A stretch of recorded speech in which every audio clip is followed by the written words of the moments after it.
The BS Report is a free-flowing conversation that occasionally touches on mature subjects. First of all, this is the BS Report with Bill Simmons. It might be cool, I don't know. And if it's not, I don't care. The BS Report with Bill Simmons. Bill Simmons works for ESPN. He's also named the Sports Guy, and he writes a comical sports column. He must be a popular dude. The BS Report. It's got a real dirty sound, like a rusty steak knife cutting through a well-aged steak. Now. Here's Bill Simmons. Welcome to the BS Report, a sunny Monday here in Southern California on the Subway Fresh Take Hotline. One of the guys from one of my favorite teams of all time, the 2004 Boston Red Sox. Now he's on the MLB Network. He's hosting a talk show called Intentional Talk, with Chris Rose. It's live on weekdays, 5 p.m. Eastern Time. Kevin Millar, what's happening? Bill, how you doing? I'm doing good. I wanted to have you on for a variety of reasons, but it just felt kind of topical because of this whole Manny thing. I mean, we might as well start there. That's it. He's gone. Failed the test. History. Disappeared. Probably never going to see him again. What were your feelings when you got the news? I was shocked. You hear every interview, and that word "shocked" is out there. It was probably 4 o'clock. Everybody's, did you hear what happened? Manny retired. What? Yeah. What do you mean he retired? I mean, we saw he wasn't able to get to some sinkers early on in the year. We saw the struggles for the first 20-some-odd at bats. But when you hear Manny Ramirez retired, it almost was like, wow, what happened? So immediately, I called Johnny Damon just to see, and he was actually walking into a team meeting. And he said, I'll call you later. But the way that this came about, the way that this happened, it's sad. It really was sad because the 3 years that I've known Manny, 03, 04, 05, was like this little 13-year-old kid that you almost had to babysit. And I just remember looking at magazines in my room of cars, of rims and tires, and going and working out with him at 9 o'clock in the morning on the road. He was really a good guy the 3 years I was with him. After I left, not saying because of me, but after I left, so I went to Baltimore, and you kind of started hearing the rumblings of him not playing hard, him not wanting to be here, and then he was put on waivers, and then went to the Dodgers, and absolutely was one of the most special half the seasons you've ever seen. Almost hit 400 for them, right? Yeah.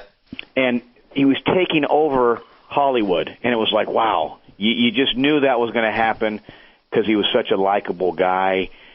From the fans, and just his swing. It was like poetry in motion. I've never seen anything like it, especially as a teammate, to see it daily. And then you just heard the first time he got caught it was like a downer. You're like, really, Manny? But it was kind of an odd catch. It wasn't a testosterone. It was Clomid, which was a woman's fertility drug. Right. It was it was unusual, whatever the hell he was taking that for. But it started the downhill spiral, and I believe a lot of our minds, and then the production goes down, and then you really saw his legacy start searching. Then this year he stays out there in the free agent market and only gets $2 million and was coming off a $25 million, basically underachieving contract with Los Angeles, and you didn't know where he was, and all of a sudden he retired, caught again for performance-enhancing drugs. Well, let's look at it from your side, though, because, I mean, there's no bigger Red Sox fan than me, and I'm taking a lot of crap from my Yankee fan friends and stuff like that. The 2004 is tainted. Manny was cheating. Poppy was cheating. You guys cheated like everybody else. I mean, that fair or unfair, that stigma because of Manny getting caught now 2-3 times, that's on that team. That's not fair to you. How do you feel about that? Well, that's the thing. It really isn't fair because you understand where people are coming from when that happens because you're guilty by association. I mean, Manny Ramirez has gotten caught twice now, and he played for the Red Sox World Series team in 04. Oh, they're all cheating. But in this generation that we live in, I think every good year is linked to steroids. Every off year, you hear the rumblings, the guy's not on steroids. I remember Mike Lowell hitting .230 with 6 home runs in Florida that year. He was like a throw-in with the Josh Beckett trade for Manny Ramirez. Yeah. And I'm like, oh yeah, he's off the juice. You heard? And I said, wait. Mike Lowe didn't take 2 Advil. I've known Mike Lowe for years. He's a fan, but that's the thing. If you have a down year in the major leagues, people link you to you're off steroids. And if you have a great year in the major leagues, you're on steroids. Manny Ramirez and us being linked to steroids in the 04 team, false. Was Manny on steroids? I've never seen him take a steroid in my life. And what he made a bad choice, obviously, after those years, whether he thought he was getting older or whatever the heck he was taking it for. That's his choice, and it wasn't a great choice, obviously. Well, I mean, I was going to ask. You were there 03, 04, 05. You were pretty close to Manny. And as you said before, when you left, that's kind of when the problem started with him.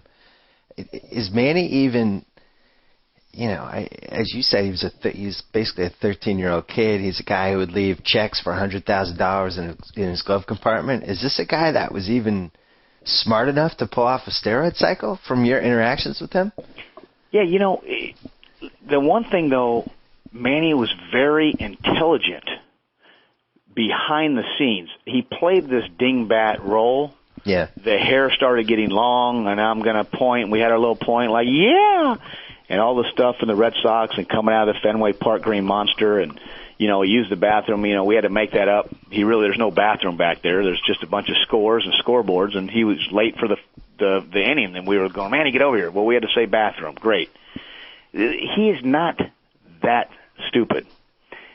He would study the relief pitchers. He would study the starters and all the stuff, and he had an idea of what was going on in that batter's box. Now, the paychecks for $100,000 uncashed in his car and being able to take a cycle of steroids and not being caught, how stupid can you be, though? If we're testing for steroids, okay, there is a policy in effect. Yeah. Why are you taking steroids? Bill, if I'm telling you we're going to test for beer, okay, you're not going to drink a beer. You might grab a Coke. Right. So that's it's unbelievable to the day we got this news and to hear why. It was like, what are you doing, Manny? Well, when you're around each other all day, every day in baseball, and I think baseball seems like out of all the sports, I guess hockey's like this too, where the guys are just together all the time, and you're in the clubhouse, and you're, from mid-February on all the way through potentially the end of October, you guys are together. If somebody is cheating, if somebody's doing stuff, is it fair to say that the other guys are going to at least have some sort of inkling?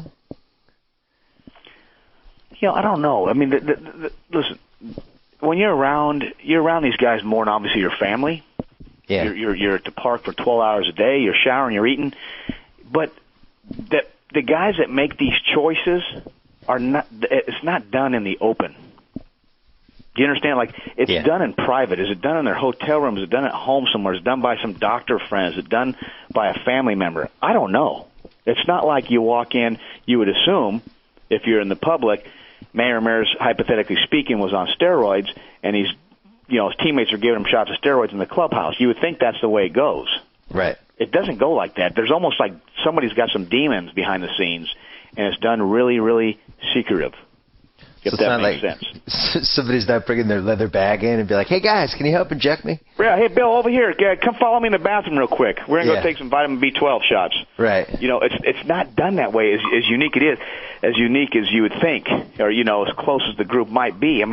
That's what's surprising. I think it's like, I don't even think anybody even knew Manny Ramirez knew what steroids were, right? You're thinking, he's just Hey, Messina would hang a curveball. He hit in the monster, and with that beautiful swing, the bat would fall down, the tobacco would spit out of his mouth, and he'd, hug you. That was Manny.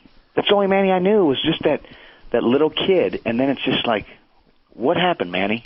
Well, I was just watching him day in and day out, and he's, probably my favorite hitter of all time that the Red Sox have had, just because you really had to. You drew the 2 big walks in Game 4, which I will never. I could ground it short better than anybody, though, right? You had a couple of nice years for us, though. But just day in and day out watching this guy hit, he was a savant. If anybody didn't need the help, I would have thought it was him, because there was just something about how he hit that was different than anybody else I've ever watched, and that does make me wonder. And this will become my defense when people start criticizing the 04 team, is I do wonder if Manny, as he was getting on in years, maybe the bat speed slows down by 200th of a second or whatever. Can't quite see and then he kind of reached out and needed some help. Yeah, is that possible? Yeah, yes. I mean, that's where I think it comes from. I think the ego of an athlete or of a superstar is so big, and then as you age in those mid-30s, I don't care who you are, your bat speed diminishes. Yep. Bonds was the one guy I saw actually get better, and it was like, he was a great player all the way through also, but you just saw him. He made it look like wiffle ball in the backyard, right? It was remarkable what he was able to do as a hitter. My point being with Manny is that we saw his bat speed slowing down. It didn't take a rocket science, but then it rejuvenated when that first half with the Dodgers or second half whenever he got traded over there. It was like, holy cow, he's going to kill the National League. He's been doing this in the East, who's got the best pitching in baseball, and now he's going to go over to the National League. Those cute little pitchers over there, they're going to get killed, and he hit about 400.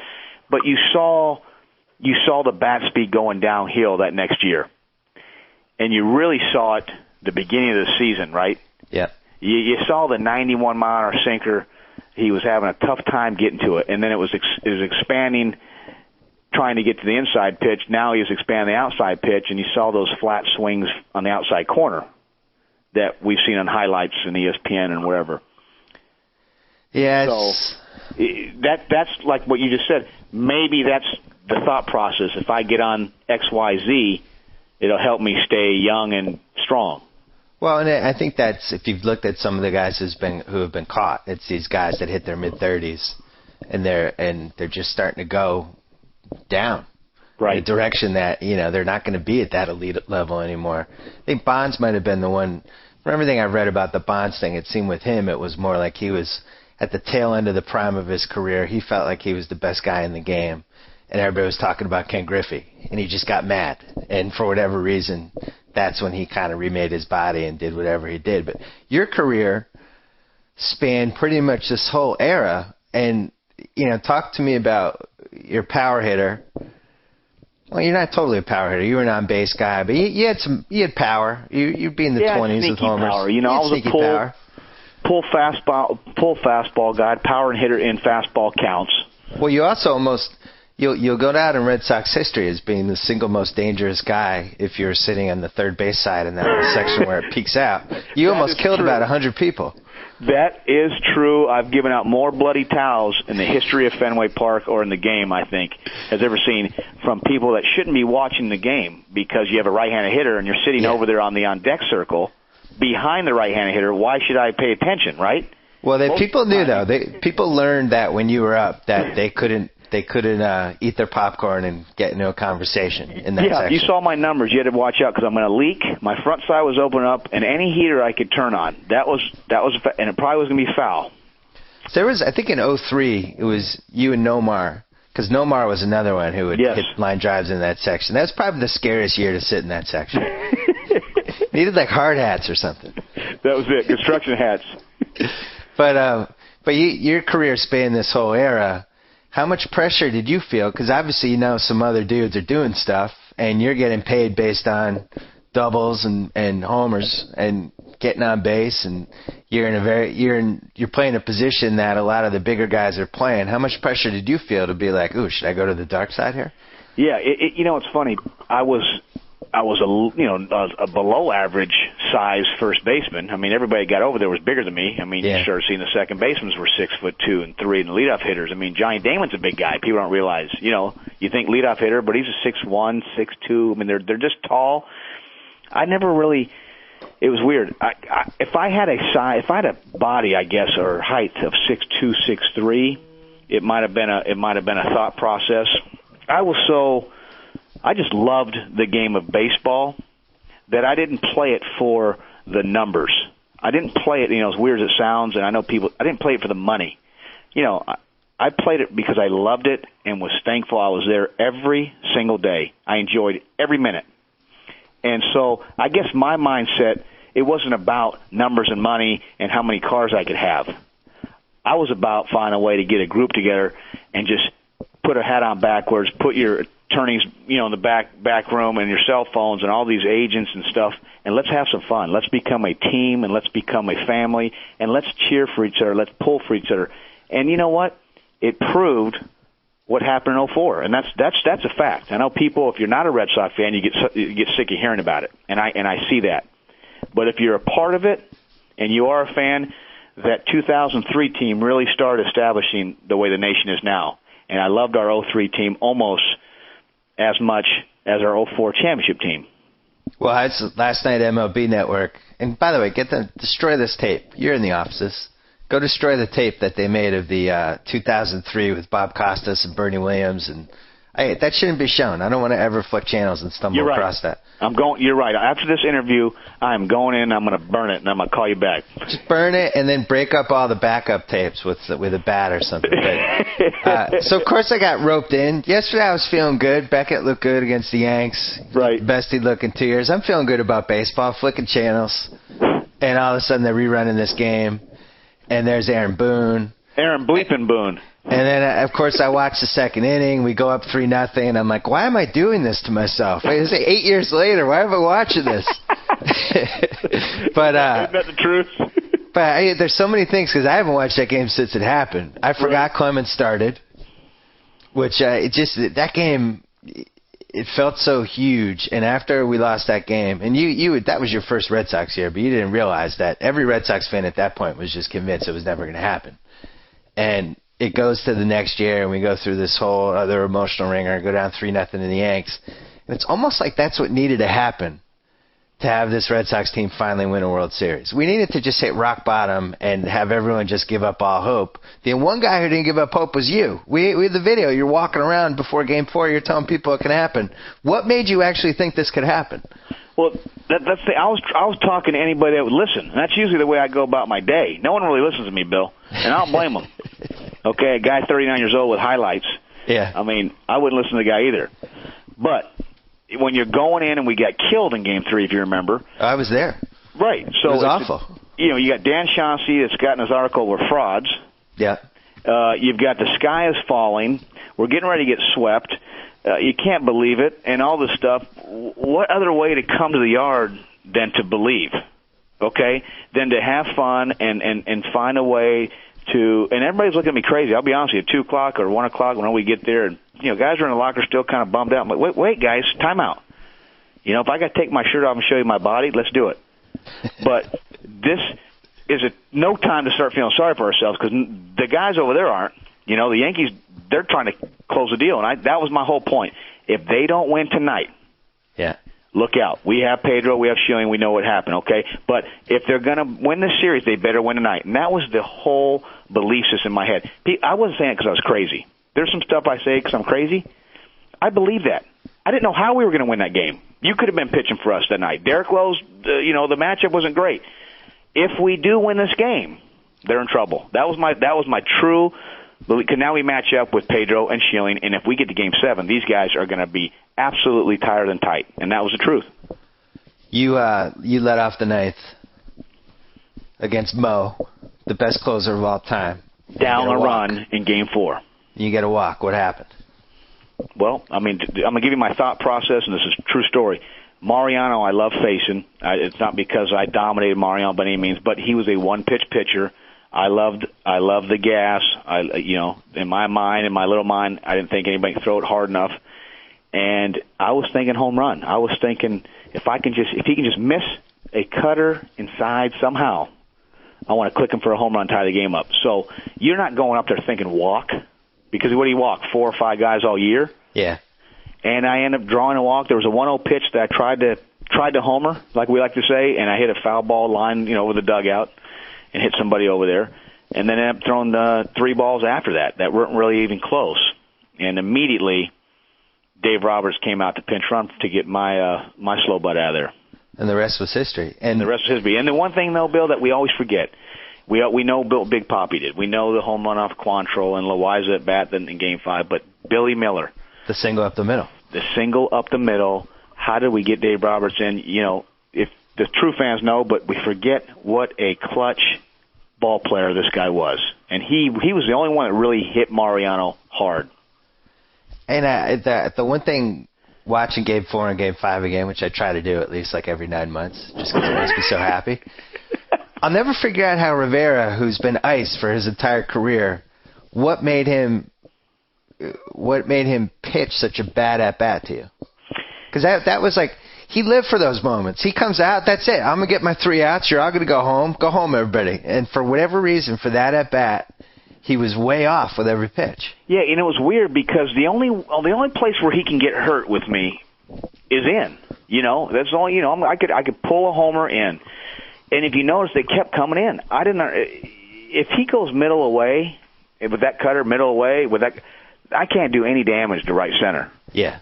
And I can't do any damage to right center in Fenway for sure. But it was very strange. You saw them coming into me that whole bat, and it was like it's easier for him to make a mistake, I thought. And I don't know what the thought process was. Now, I've had some success off him. I think at that point, because I know we did the game, and Tom Verducci was saying you were hitting maybe 360 off him, with a home run. So yeah. Maybe he's got, hey, Millar hits me good in his brain, or maybe not. Maybe it was like, I don't care about Millar. Let me just buzz right through him, and then kind of got out of his game. I don't know what his thought process was, but for him to walk me, obviously, was huge for us. And by the time Game 5 ended, which was probably ended up the craziest 30 hours in the history of the Red Sox. Because think about it.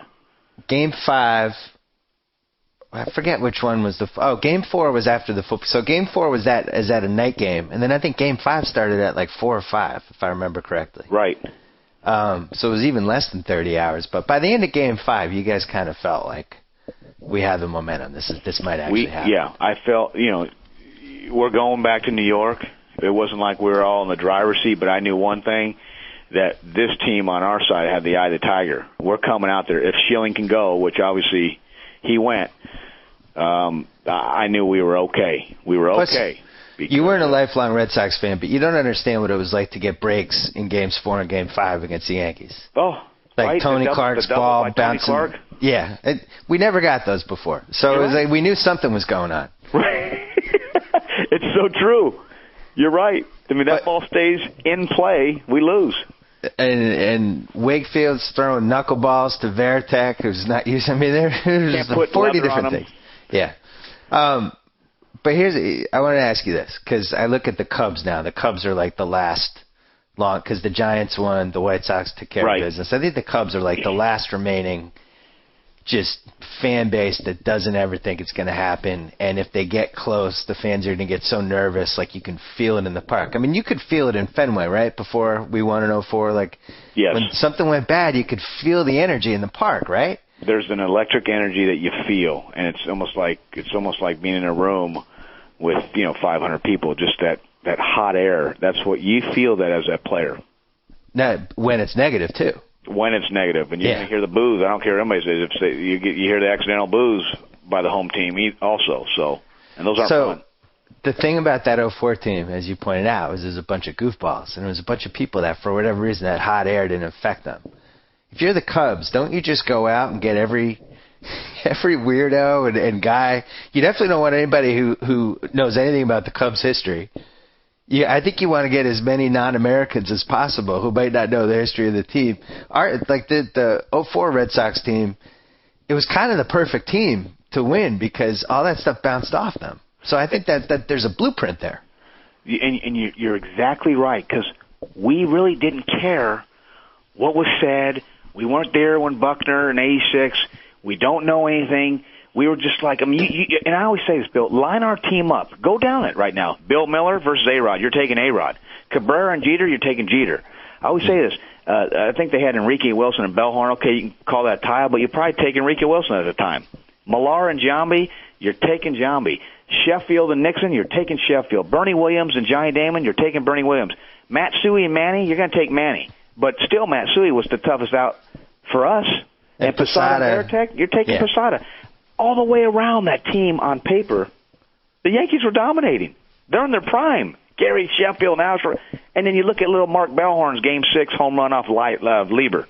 Yeah. Opposite field. And then he homers against Tavares in the World Series. But it was a cast of guys, like you said, we didn't care about the curse. We didn't care. We were out there in public. We didn't have entourages. We were at the local bars having a beer. We were normal guys in jeans and T-shirts. So I think the Red Sox fans related to us, if that makes sense. We weren't on a pedestal. Some players get on pedestals. You never see them. They got a party of 7 around them. You can't get to them. They don't take pictures. They don't sign. That team was out there. We were part of the nation. Tell me about the following year. Keith Folk takes a little heat from the fans. This is a guy who threw, I think, 100 pitches in 3 straight games in the Yankee series, and really went so far. Another guy who's a hero that never gets mentioned when people talk about the heroes. As a player in that team, how do you take that? Do you feel like these fans are there's a fickleness, or is it just a one-time thing for you? With them not backing Keith Folk? Kind of turning on him a little bit. Yeah. I was down on that. Right.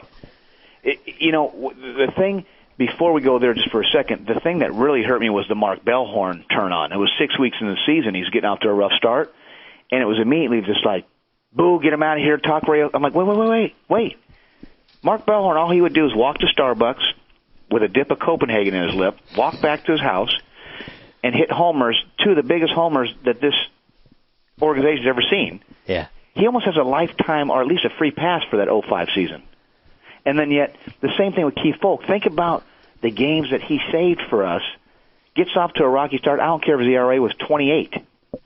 Isn't it almost like a free pass for 05 after 86 years? But I would have thought so. He said one dumb thing in a radio interview that the Burger King thing. Yeah, but still, I still think he gets the free pass. But it's almost like that's what I'm saying. Even it goes this far as to this day when you see David Ortiz last year get pinch hit for in April. Wait, time out. I don't care if David's hitting 112 and we lose that game in April. In my opinion, doesn't it mean more to let David Ortiz face that lefty with bases loaded, or because of what this guy has done? Right. He is. 2 World Series championships since he's been there, and has absolutely dominated the DH position, and still had 30 and 100 last year. But what happens this year? He comes in, he's hitting 6th. We're going to move him down for the rest of everybody. So I'm with you. The Keith Folk, it was a little disappointing, but it also, that's what makes that place so special, the passion. That's just the daily grind of every pitch by fans. And what was it like when you walked into that in 03? Greatest thing ever, because I'm a baseball fan. I'm a baseball groupie. I love the game. I love everything about baseball, just the game of baseball. So here I am coming from Florida, and I'm just like, wow. We started out on the road. I think I hit a home run in the 16th inning against the Tampa Bay Rays for our first win that year. It was a pinch hit maybe. But we got home, and it was just like, holy cow. It was like we were absolutely rock stars, Michael Jordan, we weren't used to that stuff. Right. When you left in 05, you went to Baltimore, or 06. Right. You went to Baltimore. A little bit different. Let me tell you, we wanted to stay so bad, Johnny Damon, myself, but you looked at Theo in his brain, said, hey, at 33-4, we're getting older. Yeah. I'm going to go younger. They got rid of 6 position players: Millar, Bellhorn, Cabrera, Billy Miller, Johnny Damon, and Doug Mirabelli. Right? Yeah. And it was a lot of position players. I go to Baltimore, and you kind of now know why this organization lost. I walked in there, and a little bit loud, a little bit, let's go, let's play, and it was kind of like, who's the weirdo over here we just got? And it was like, wow, clean shaven. You couldn't have a personality, in my opinion. I think facial hair, is somewhat of a form to allow a guy to have his personality shown. If a guy likes a beard, a guy likes a goatee, or a guy likes a clean shave, whatever it is, but that's what it's about. We have 25 egos, 25 different personalities. So there was rules I wasn't used to. We didn't have any rules. It was like police yourself in Boston, but just play hard at 7 o'clock. Right. And all this stuff, it was a different feel. It was very tough for me in 06 because I missed the nation. I missed that group. I missed going to lunch 18 deep, and dinner. It was just, we were so close. It was just, I missed that. I was kind of like an outcast for the first few months in Baltimore. Where do you stand on the whole, with baseball, we're able to measure it. It's an individual sport. You're up there at the plate, it's you. You're on the pitcher's mound, it's you. We can measure everything to a T individually. And we have all these great stats, and I think this is the difference between baseball and a sport like basketball, where in basketball, your numbers and the way you play relates a little bit more to your teammates and, how you mesh with them and things like that. And yet, when the difference between Nomar and Cabrera and that whole trade, and it wasn't just that Cabrera was better at defense than Nomar. It was the effect that the Nomar situation had on the team, and when he left, it was a little bit of a black cloud. Can one guy change the personality of a clubhouse if he's not happy? The superstar can. I mean, you're not going to – I mean, you get a guy, a common player in there, he's not going to change the atmosphere or personality of a club. But an Omar Garciaparra can. If he's not happy or felt he wasn't happy and wanted out, it could hurt a club, right? Right. And for Theo, on the flip side, to trade basically the closest thing to Ted Williams in our generation, I mean, this is Nomar Garciaparra, 2-time batting title champion, rookie of the year. I mean, stud. Yeah. And we trade Nomar Garciaparra. We're spinning our wheels in 04 in July. We're like 500 club. Just something's not clicking. He didn't sign a 4-year, $60 million deal. He wanted Jeter's money or something was going on there. I mean, I'm not real sure, but whatever it was. And then they trade him. We're in Minnesota. Here comes Orlando Cabrera and Doug McCavich. Orlando Cabrera, I'll never forget this. We're facing Johan Santana. And Nomar hits third for our club. So he just plugged in Orlando in the 3-hole that day to right. switching the lineup up. And Orlando Cabrera hit the first pitch off of Johan for a home run that he saw as a Red Sox. Came in, handshakes. It was another energy that took over our club. Orlando Cabrera, it was just another energy. And I don't know how the stats figure that out. It's the one hole with all the advanced metrics. I think it gets 97% there, but there's going to be that 3% that you're just never going to be able to get. You're right. How much does it contribute? How much does it chemistry? People always ask, is it important? Well, yes, it's important. You don't think it's important?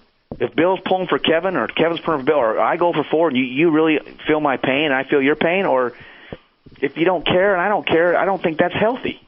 Yeah. Now, you still got to have good players. We had Pedro Martinez and Kurt Schilling toning up and Derek Lowe, believe me, and Manny Ramirez in the 4-hole and David Ortiz in the 3-hole. I get it. You can't have 8 Bill Millers and go think you're going to win the World Series. But it is way easier, in my opinion, and you look at all these championship clubs. You look at the Rangers last year, and you look at the Giants. Don't they have something? And we remember the Rays when they had their Mohawks and Bartlett at short and Johnny Gomes running around with his hat off. Yeah. They're teams, right? Teams win championships, not players. It's like that great scene in The Natural when Roy Hobbs starts playing and the team starts doing well, and the old manager and the old assistant coach are sitting next to each other. They're like, does something feel different? It's just right. It's just there's a different energy that comes out, and I think for me that 04 Red Sox team was the classic, because that you could just watching on TV in California, I could see the energy felt a little different. There's something about Cabrera, and I don't know, he had like this happiness about him. Yeah, he's chewing his gum or whatever he had in his mouth, and just kind of he's a great guy. Just he can change the energy. Go to the right field if you need him. You put on the bunt sign, he's going to bunt. You want to move a runner, he did it. He was a baseball player. He fielded his position. He threw the right base. He was a smart base runner. You need a stolen base? He found a way to steal a base. I mean, it gives me goosebumps talking about it. And then they get rid of him in 04, after 04, and they bring in Renteria. It was just never a fit. Different kind of energy. It wasn't like he had a bad energy, and he's certainly a good player. But something about him in Boston and the team that you guys had, it never totally made sense. So explain that. And that's a great question. Edgar Renteria, who I've known for years with Florida, tremendous human being.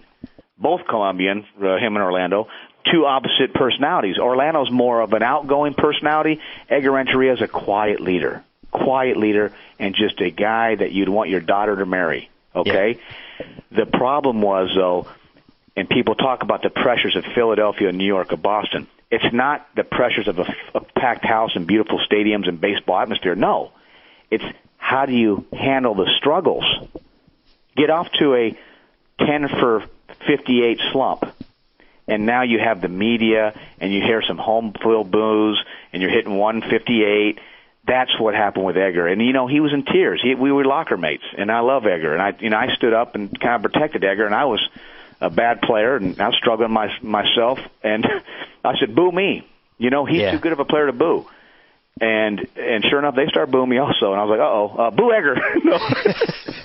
But that's a perfect example of personality's got to fit that city. And Edgar just, he was great in St. Louis the year before, if you recall. Yeah. Tremendous player. And then Boston got off to a rough start. It would have been different if he got off to a hot start. I think Edgar, it's not like Edgar can't play in a big market, but that just wasn't him, It's just like Garrett Anderson, had a wonderful career in Anaheim, his whole career. His personality was suited for California. I remember talking to him, we'd love to have you. No, bro, I just love it out here. That's the way Edgar did. St. Louis and Florida and those years he had there, wonderful player, but just it was tough for him. Would you say that Manny's personality was suited for Boston or suited not for Boston? The good thing about Manny, Bill, is he didn't know if he was in Cleveland or Tampa. We could be sitting in Chicago, and you wouldn't know. He might thought he was still in Cleveland. Right. So he had a way to at least not know where the hell he was. It's just he was sitting on that 2-1 slider. I kind of feel like L.A. was perfect for him because it added the big Hispanic community. It was. And L.A. you could hide, right? There's so many stars. You could be sitting, and you and I could be having a cup of coffee somewhere and sitting next to Kate Hudson and whoever. Yeah. You could blend in L.A. because it's big. And Manny, it's like you don't get disturbed because there's stars everywhere, right? Well, and plus, I wrote this, like Hollywood is a place where there's a lot of screwed up celebrities that do weird things. He fit in right with everybody else who was weird, Isn't that truth? Where Boston, you and I and Manny go out to eat drink a cup of coffee. You got this Brazilian dreads that he's got. I mean, he's a recognizable face, and it's such a small. It's 3 blocks. You're going Huntington, Boylston, and Newberry. How'd you deal with that? Going to a city like Boston, where anytime you go anywhere, you're Michael Jackson, basically. I loved it. I don't have a problem taking pictures. I don't have a problem with the fans taking. Obviously, you get the one guy once in a while that's drunk and wants to show up in front of his friends, and how do you get rid of him? Right. So it's that guy. You're like, okay, buddy, great meeting you. Yeah. I'll talk to you later now. But I don't I went back there this weekend. I enjoyed it. I enjoyed saying hi. I enjoyed letting people see the World Series ring. Sometimes people talk about, where's your ring? Well, I feel weird wearing it, but then one guy told me, wear it, because it's for the fans. Right. How many times do they get a chance to see a World Series ring? And you know what? I said, all right, I'll start wearing a little bit more, Well, we need to figure out championship rings in general, because there was like this size race with them, and now they're so big that nobody ever actually wants to wear them. It's like a real chore to drag it around. Well, yeah, the San Fran's ring is beautiful. I think our ring was beautiful because it was normal. Then you look at the 03 Marlins ring Jeff Conine had on the plane with us in Baltimore. It's 2 knuckles. He can't wear it. There's a big fuller marlin fish going through. Looked like a guy was fishing for a real fish. I mean, literally, if you weighed it, it was an 8-pound bass. Somebody's going to start the trend of wearing the championship ring as like a cool necklace. Right. That's when it's going to go. Yeah, you need to put it on. What's the rapper's names that wears the big clock around his neck? Yeah, that Flavor Flav. Flavor Flav. We need to start those championship rings, That's where it needs to go. It is funny, though. By the way, knowing Flavor Flav, Bill. Well, that's pretty good. It is funny, though, that you guys, you spent so much energy, and oh my God, we got to win a ring. Then you win a ring, and then it's like, where is it? Oh, it's in a security deposit. Well, you know what it is? Box. You feel like, are you that guy? Like, am I wearing this ring around when do you wear it? Do you wear it shorts, T-shirt? Do I wear it to go to Cheesecake Factory? Or do I only wear it on special occasions? Right? You're thinking, what? That's the next question. And then I think it was John Hart. I think it was John Hart told me, he said, no, wear it for the fans. Put it on because you forget about that part. Someone sees me and of course like, hey, where's your ring, Kevin? Great question. It's in my safe. Well, what's that do? This guy, you could touch his life. He wants to take a picture with it. It's cool. So I said, all right. It made more sense. Now I'll wear it more. I have it on today, and I'm in T-shirt and jeans right now, see?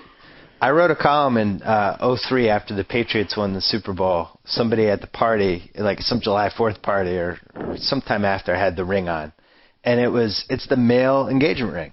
That's it. The way that dudes react to a championship ring is the same way that females react if one of their friends just got engaged. Like, oh, let me see it.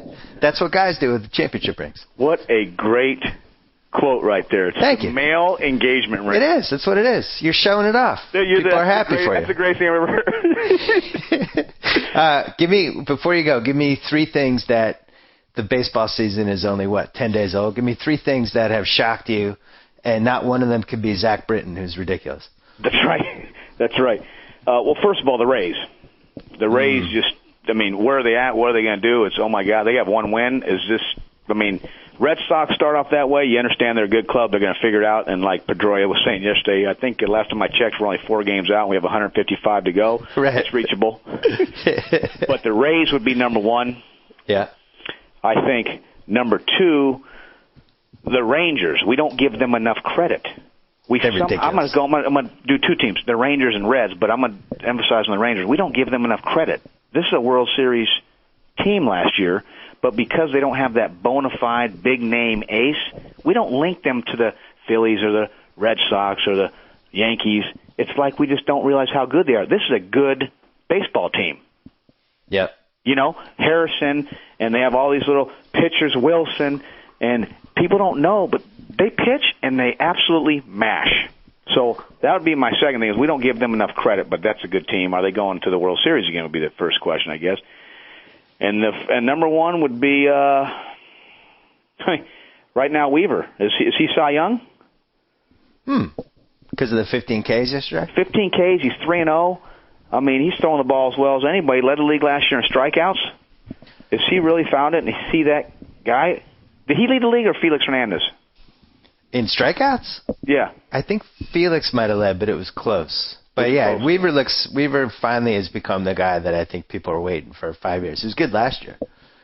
But I would add, I mentioned him earlier, but I never thought Zach Britton would be this good this early. You know, wow. It's just like, it's the Orioles. They're never really good. You always think they're going to ruin a rookie pitcher, but this guy's he's filthy. He's got a sinker that he just throws right over the plate and nobody can hit it. And he's lefty.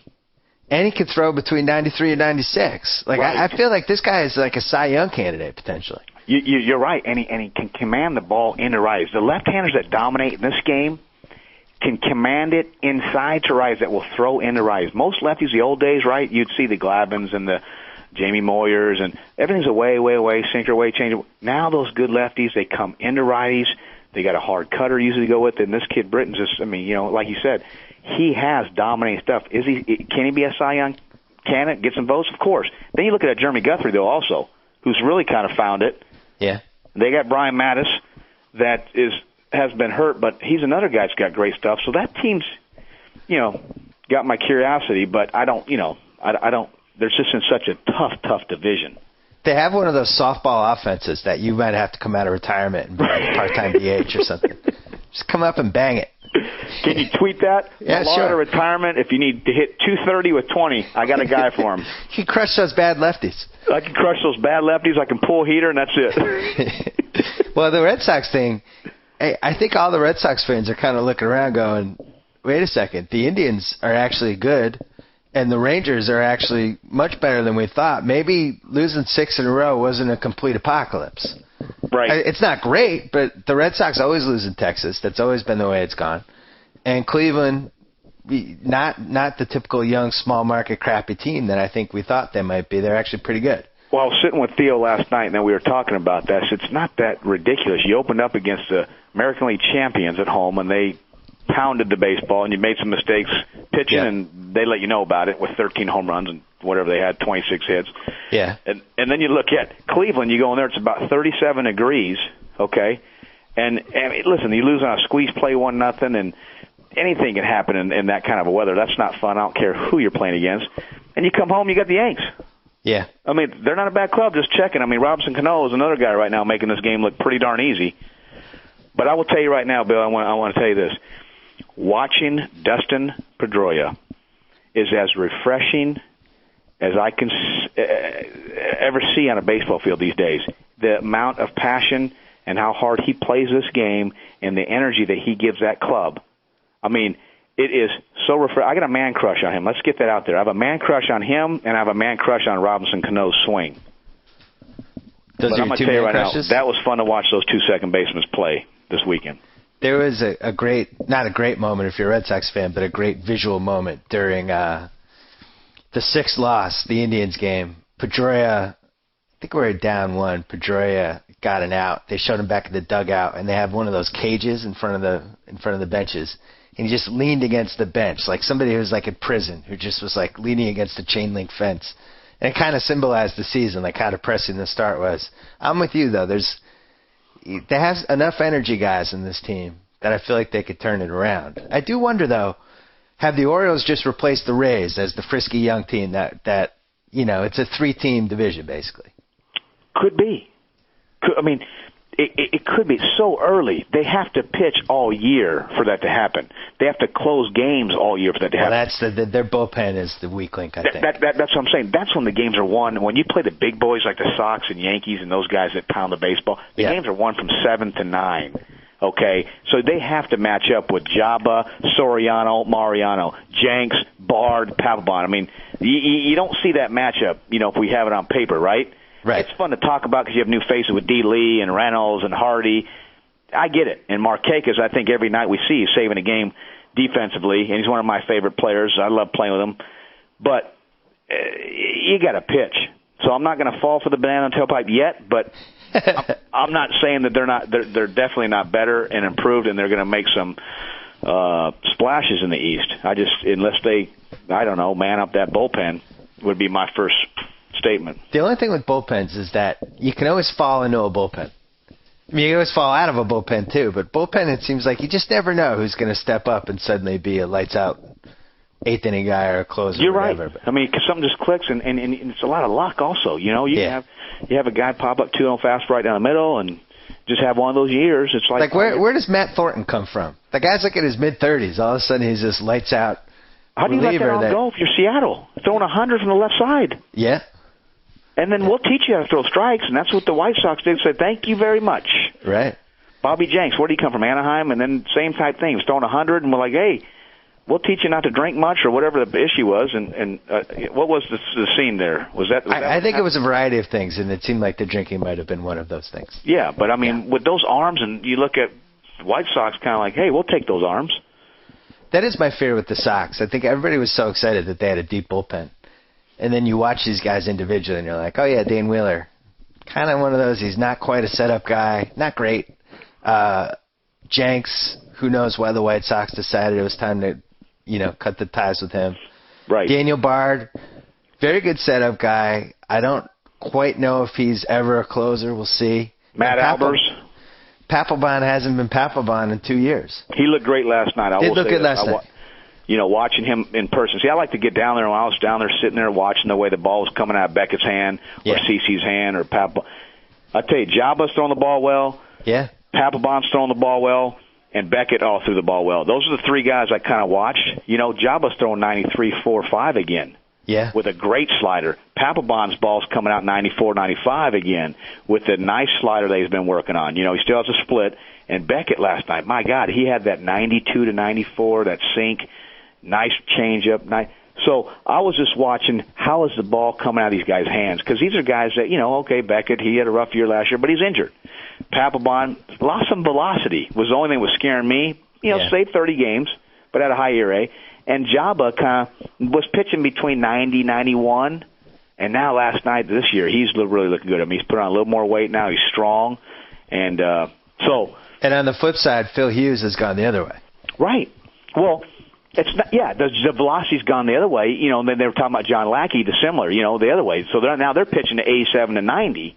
Right. Which, what's that do? You can sit soft as a hitter. Yeah. Your velocity's 87 to 89. I'm able to sit in that 83-mile-an-hour slider on you, but I can react to your fastball. So now you see Robinson Cano sit back on Lackey's breaking ball.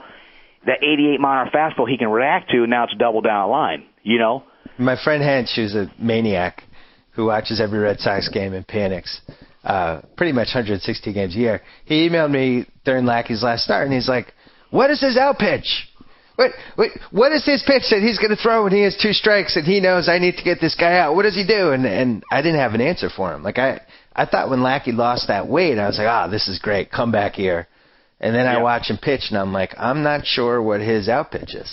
He's in great shape. I mean, I saw him yesterday working out. Looks great.